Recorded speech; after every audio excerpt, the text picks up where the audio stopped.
Waalaikumsalam. Alhamdulillah sehat. Waalaikumsalam, baik. Alhamdulillah sehat. Boleh dong, boleh banget. Boleh? Boleh. Kalau dari aku sih lumayan banyak ya. Dari soal keluarga, pertemanan, sampai mungkin asmara, kisah cinta itu juga mempengaruhi. Terus lingkungan kerja, ya itu banyak lah ya. Merasa bingung bahwa kayak kita belum tahu nih arah hidup kita tuh kemana. Apalagi kayak habis lulus kuliah, biasanya tuh dituntun sama orang tua, tapi kita harus memilih jalan kita sendiri gitu. Mau kemana, mau dibawa kemana, seperti itu. Kalau untuk usia sekarang dan untuk saat ini, alhamdulillah sih saya belum merasa tertekan ya. Sejauh ini hidup saya alhamdulillah baik-baik saja. Mungkin saya diqadar sama Allah untuk baik-baik saja. Titik terberat ya, kalau mungkin ya layaknya apa ya, remaja pada umumnya atau di usia-usia saat ini ya mungkin percintaan lah ya.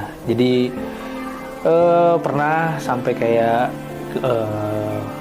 di titik udah sama-sama oke, udah berjalan mungkin satu tahun lebih ya, tapi ya kita sebagai pertemanan aja, dari teman, dan berharapnya sampai pernikahan.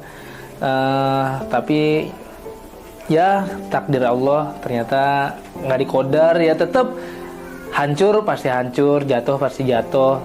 Merasa tertekan, sedih gitu karena harus menyimpan semuanya sendiri dan berusaha baik-baik aja di depan orang lain gitu sih.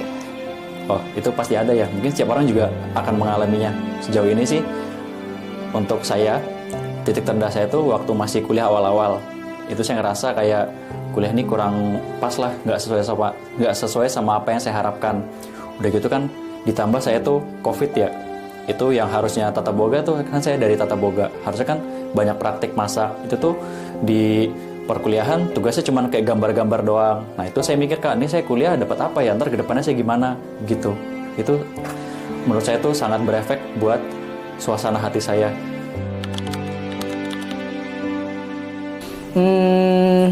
Kalau dari aku, karena aku bukan orang yang bercerita ke semua orang gitu, karena laki-laki tidak bercerita, jadi lebih banyaknya dia mungkin ya sebenarnya tidak dibenarkan untuk konsep seperti aku, yang mana silent treatment. Mungkin teman-teman terdekat aku suka ngerasa kalau ini orang kenapa sih gitu, kok tiba-tiba dari yang oke, ngebadut, kok tiba-tiba jadi lemah, letih, lesu gitu kan. Untuk di usia sekarang ya, ketika aku merasa sedih, kadang aku harus ngelakuin hal-hal yang aku suka.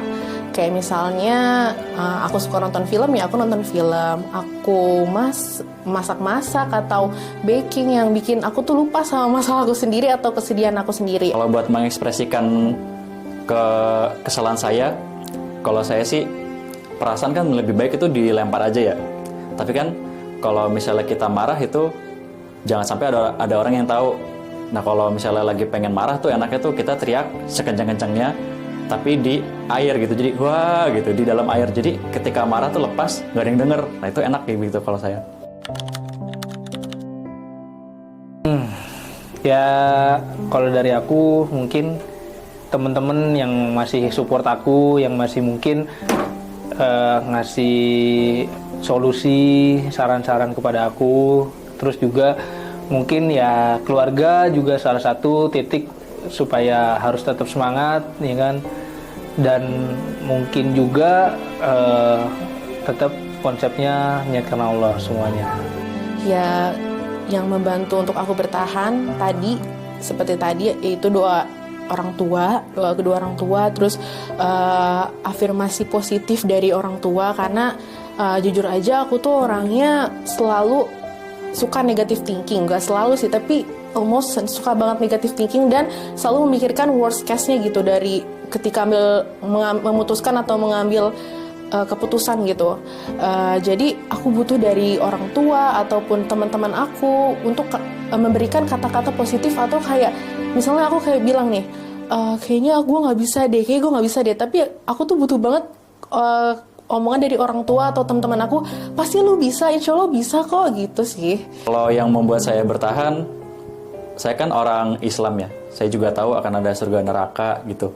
Kalau buat ujian-ujian yang saya laluin, kayak buat seperti itu, yang nggak enaknya, ya saya ingat aja, nanti kalau saya misalnya nggak bertahan, di depan tuh ada neraka atau surga gitu. Makanya saya lebih pilih, yaudahlah dijalanin aja, segimanapun nanti kehidupan saya, enak gak enak, atau mulus gak mulus gitu. Yang penting saya tuh endingnya bisa masuk surga.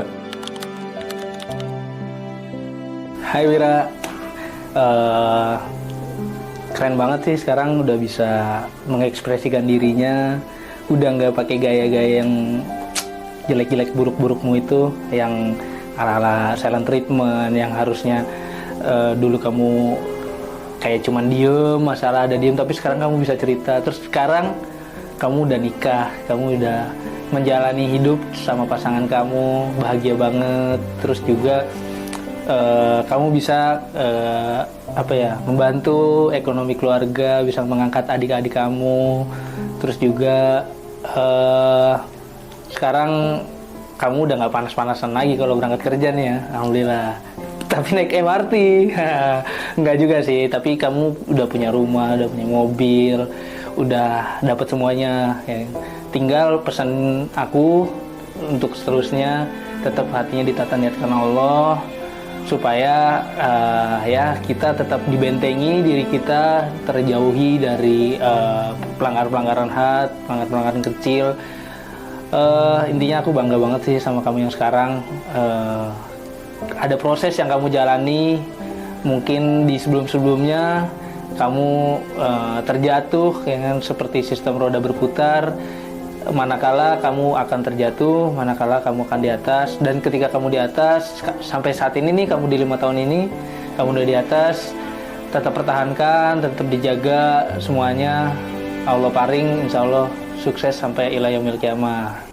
Untuk Dias di 5 tahun nanti, kamu udah jadi orang yang profesional pastinya, dan dikasih tanggung jawab yang besar dalam sebuah pekerjaan. Semoga kamu semakin kuat ya. Dan kalau nggak salah kamu udah nikah ya.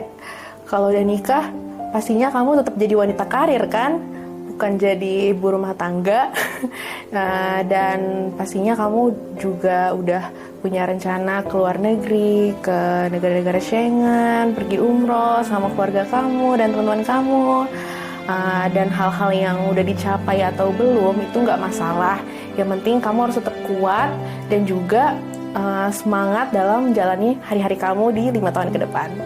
Saya akan memberi pesan kepada diri saya sendiri, lebih getol lagi, lebih ulet lagi kerjanya, lebih niat lagi, biar 5 tahun ke depan tuh bisa punya uang miliaran rupiah, biar nanti bisa hidup enak, poya-poya gitu.